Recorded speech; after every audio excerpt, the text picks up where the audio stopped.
کبھی کسی کی تکلیف کی وجہ نہ بننا کہ وہ اللہ کے حضور تڑپتا ہوا جائے اور اللہ سے رحم کی بھیک مانگ رہا ہو۔ کبھی بھی کسی کو اتنی تکلیف نہ پہنچانا کہ وہ جائے نماز پر بیٹھ کر اپنے بے قابو آنسو اس کے سامنے لا کر رکھ دے اور اللہ سے سکون کی دعا کرے۔ کبھی کسی کے دکھ اور غم کی وجہ نہ بننا۔ اللہ سب سے زیادہ انصاف کرنے والا ہے۔ وہ کبھی بھی ان لوگوں کے ساتھ ناانصافی نہیں کرے گا جنہوں نے اللہ کی مخلوق سے سخت چوٹ کھائی ہو۔ اپنی نیت اور اپنے دل کو ہمیشہ صاف رکھنا۔ دوسروں کے لیے اپنے دل میں سے نفرت کو باہر نکال پھینکو۔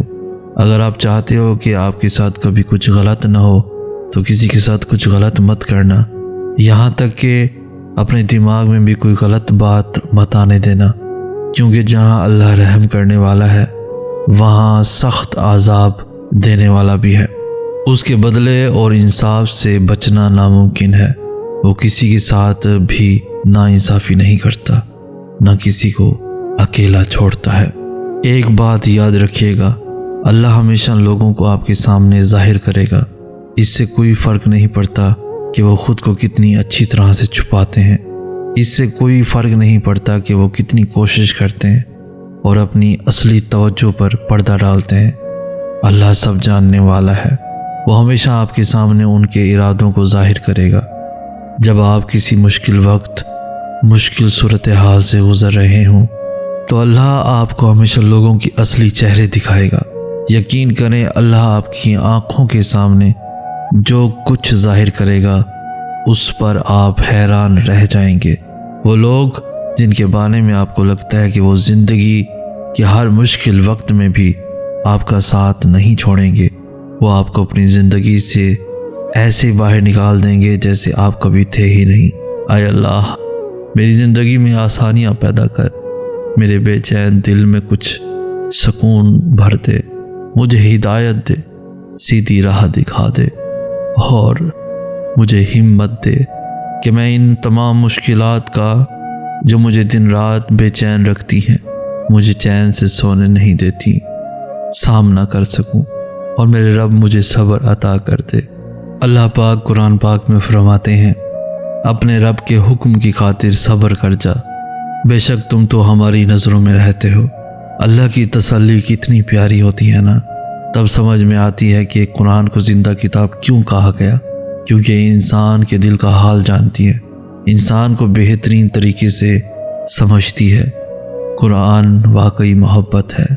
اللہ سے اتنا مضبوط تعلق بناؤ کہ جس روز تم اللہ کو آواز نہ لگاؤ، اس روز اللہ فرشتوں سے کہے کہ میرے بندے کی آج آواز نہیں آئی، پتہ کرو اس کا اور میری مدد اس تک لے جاؤ، میرا رحم اس تک لے جاؤ تاکہ مجھے اس کی آواز آئے اور وہ مجھ سے کہے کہ یا اللہ میں ٹھیک ہوں۔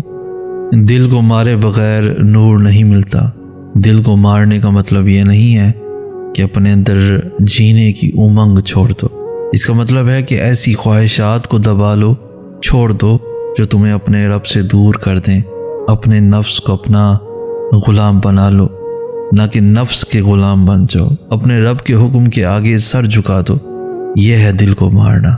اور جب تک دل کو مار کر اپنے نفس پر قابو نہیں پایا جاتا، نور نہیں ملا کرتا، اور جس کو نور مل جائے اسے پھر کسی چیز کی طلب نہیں رہتی۔ یوں وہ تمہیں تمہاری من پسند چیز کو کھو دینے کے خوف سے گزار کر اپنا آپ یاد کرواتا ہے۔ یہ اسی کے فیصلے ہیں کہ وہ تمہیں کب اور کیا دیتا ہے، تو پھر یہ کیوں ملا اور وہ کیوں نہیں ملا، یہ سوچنا تمہارا کام نہیں ہے۔ تمہارا کام بس دعا کرنا ہے اور یقین رکھنا ہے، کیونکہ تم خود اپنے لیے اچھے یا برے کا انتخاب نہیں کر سکتے۔ تم خود ہی خود کے ساتھ ناانصافی کرتے ہو۔ اللہ تمہارے ساتھ کبھی ناانصافی نہیں کرتا۔ تم انسان ہو، تم ہر چیز کو نظر انداز کر سکتے ہو اور تم بھول بھی جاتے ہوگے، لیکن وہ تمہارا اللہ ہے جس نے تمہیں بنایا ہے۔ جو بھی تم کچھ کرتے ہو وہ اللہ کچھ بھی نظر انداز نہیں کرتا، اور وہ اللہ کچھ بھی بھولنے والا بالکل نہیں ہے۔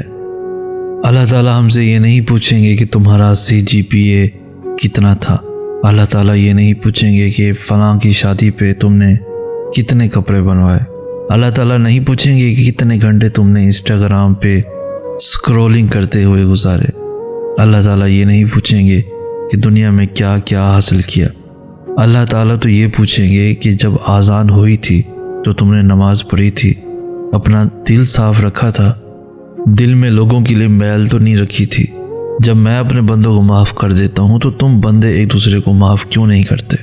اللہ تعالیٰ پوچھیں گے کہ مجھے حاصل کرنے کے لیے کیا محنت کی تھی۔ مجھے یہ بات اکثر خوف زدہ کر دیتی ہے کہ اگر کل کو مجھے اللہ کے سامنے جانا پڑا تو کیا میں تیار ہوں؟ کیا میں کہہ سکوں گا کہ میں نے سب کام اچھے کیے ہیں؟ نہیں، لیکن ہم اپنے آپ کو کل سے بہتر تو بنا سکتے ہیں نا۔ جب اللہ تعالیٰ نے کہا ہے کہ ایک دفعہ معافی مانگو تو میں معاف کر دوں گا، تو توبہ کر کے اللہ کو پانے کی کوشش بھی نہیں کر سکتے؟ یا اللہ پاک، آپ کے نیک بندوں سے سنا ہے کہ آپ جنت الفردوس کے مہمانوں کو صبح اور شام اپنے دیدار کے لیے بلایا کریں گے۔ یہ جس دن سے سنا ہے اس دن سے مجھے جنت کی طلب نہیں، بس آپ کے دیدار کی طلب ہے۔ کتنے خوش نصیب ہوں گے نا جنہیں آپ صبح شام اپنی ملاقات کے لیے بلایا کریں گے۔ میرے اعمال بے شک ایسے نہیں ہیں کہ ان کے ذریعے میں آپ کا دیدار پا سکوں، مگر یا اللہ میں نا امید نہیں ہوں۔ آپ کی رحمت سے مجھے امید ہے کہ میری کوئی تو ایسی بات یا کوئی ایسی چھوٹی سی نیکی تو آپ کو ضرور پسند آ جائے گی، جس کی بدولت آپ مجھے اپنا دیدار نصیب کروائیں گے انشاءاللہ۔ اس دنیا میں کوئی ایسا شخص نہیں جو آپ سے بے انتہا محبت کرے اور ہمیشہ آپ کو یاد رکھے، آپ سے مخلص رہے۔ ہاں اگر کوئی ہے بھی تو اس میں نہ ہی اس کا اپنا کمال ہے اور نہ آپ کا، یہ وہ محبت ہے جو اللہ نے اس کے دل میں آپ کے لیے ڈال دی ہے۔ اگر وہ آپ کی قدر کرتا ہے، آپ کو ویلیو دیتا ہے، تو اللہ چاہتے ہیں کہ وہ شخص آپ کا بن کے رہے۔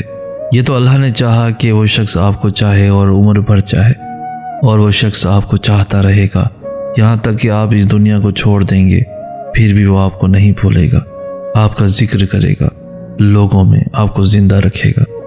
اور ایسی محبت کا ملنا اللہ کا بہت بڑا احسان ہے۔ واصف علی واصف کہتے ہیں، محبت کوشش یا محنت سے حاصل نہیں ہوتی، یہ عطا ہے، یہ نصیب ہے، بلکہ یہ بڑے نصیب کی بات ہے۔ زمین کے سفر میں اگر کوئی چیز آسمانی ہے تو بس محبت ہے۔ زندگی میں بعض چیزیں ایسی ہوتی ہیں جو ہمیں اللہ سے جوڑے رکھتی ہیں، کبھی خواہشات کی صورت میں، کبھی آزمائشیں، غم یا پھر یادیں۔ جتنا درد ہوتا ہے اتنا ہمیں اللہ یاد آتا ہے، جتنی دل میں تڑپ بڑھتی ہے اتنی جلدی ہم اللہ سے رجوع کرتے ہیں، اس کے سامنے جھکتے ہیں۔ اگر دعا مانگتے ہی ہر خواہش پوری ہو جائے تو اللہ کو کون کیسے یاد رکھے گا؟ یہ صبر اور یقین ہی ہے جو ہمیں اللہ کے قریب کرتا ہے۔ اللہ کے قریب رہے، سب خواہشیں پوری ہو جائیں گی، کوئی کہانی ادھوری نہیں رہے گی انشاءاللہ۔